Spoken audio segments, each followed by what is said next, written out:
Taking cover of Marvel, the Invisible Man visits his parlor in the inn and recovers his 3 important diaries and some clothes, and hands these things to Marvel through the window. Marvel is detected in the process by Huckster, who gives him a chase. In the meantime, others also appear. The Invisible Man manhandles them and prevents their progress. After 2 hours of upheaval, he joins Mr. Marvel at a road crossing. Mr. Marvel showed his reluctance to continue with him. The Invisible Man persuaded him not to give up. He suspected that the incidents in Iping would be widely publicized, making his movement difficult. He direly needed Marvel's assistance. Mr. Marvel succumbs, and eventually they go to Port Stow.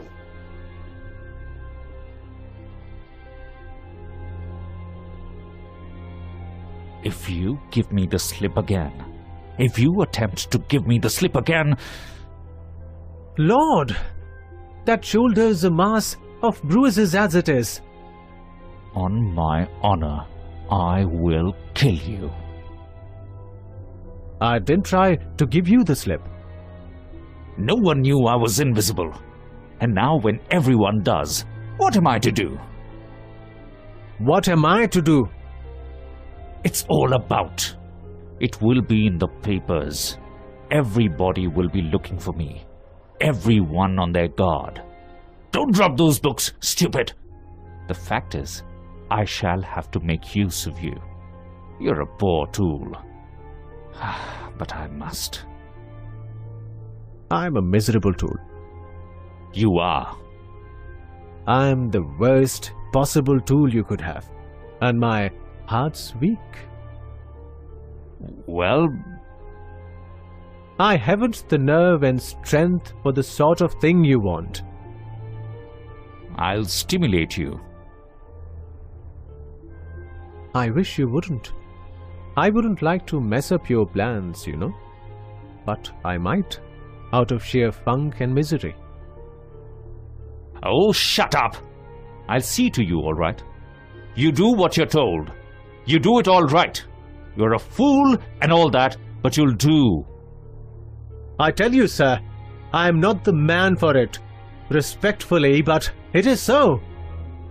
If you don't shut up, I shall twist your wrist again. I want to think. No. Listen to me. I shall keep my hand on your shoulder all through the village. Go straight through and try no foolery. It will be the worse for you if you do. I know that. I know all that. Mr. Marvel succumbs to the Invisible Man's pressure. They go to Port Stow. On their way, they cross Iping. People see a short, thick-set man in a shabby silk hat, taking a turn near a church with 3 books tied together in his hand. After an overnight journey, they stop outside an inn in the outskirts of Port Stow.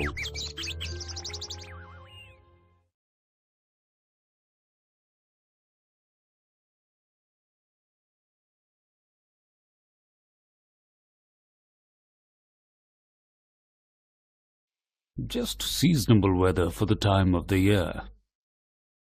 Quite. I believe you. Books? Oh, yes. Yes, they are books. There's some extraordinary things in newspapers. They are? In this newspaper. Ah. There's a story. There's a story about an invisible man, for instance. Austria or America? Neither. Here. Lord. When I say here, I don't of course mean here in this place. I mean hereabouts. An invisible man. And what's he been up to? Everything. Every blessed thing. Iping's the place he started at. Indeed. Here it is. Peculiar story from Iping. Lord. But then it's an extraordinary story. There is a clergyman and a medical gent witnesses. An altercation takes place in the inn. It says his bandages on his head was torn off.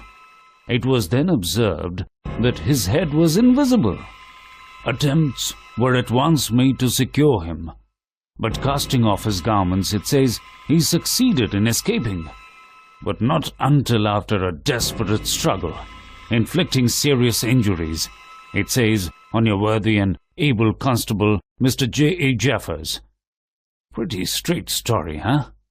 Names and everything. It sounds most astonishing, don't it? Extraordinary, I call it. Never heard a tale of invisible men before. I haven't. But nowadays one hears such a lot of extraordinary things that... That all he did? It's enough, ain't it? Didn't go back by any chance? Just escaped, and that's all? Huh? All? Why? Ain't it enough? Quite enough. He didn't have any pals? I don't say he had any pals, does it? Ain't one of us sort enough for you? He is at present at large, and from certain evidence it is supposed that he has took, I suppose they mean, the road to Port Stow. And just think of the things he might do. Suppose he wants to rob. Who can prevent him? He can trespass, he can burgle. He could walk through a cordon of policemen as easy as me or you could give the slip to a blind man. Easier. He's got a tremendous advantage, certainly. You're right, he has. All this time, Mr. Marvel appeared to be quite conscious of Griffin's invisible presence behind the bench. He looked behind when some faint footfalls were heard. He pretended to do it behind his hand when a coughing and a sneeze was heard from near his neck. The mariner looked at Marvel, surprised and confused. Marvel managed it. The fact of it is, I happen to know just a thing or two about this invisible man. Oh, you? Yes, me. Wow. Ow. What's up? Toothache. But you were just going to tell me about this here invisible man?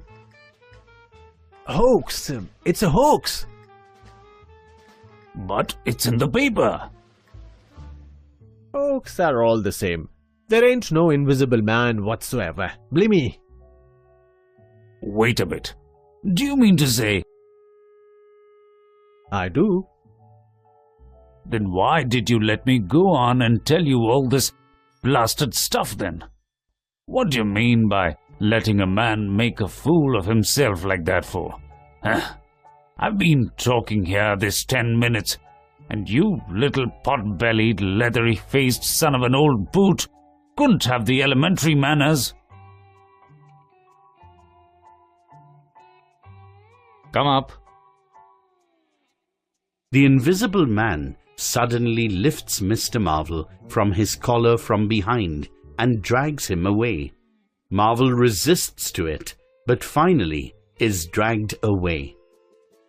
You'd better move on, silly devil. I'll show you, you silly ass. Hoaxing me? It's here, on the paper.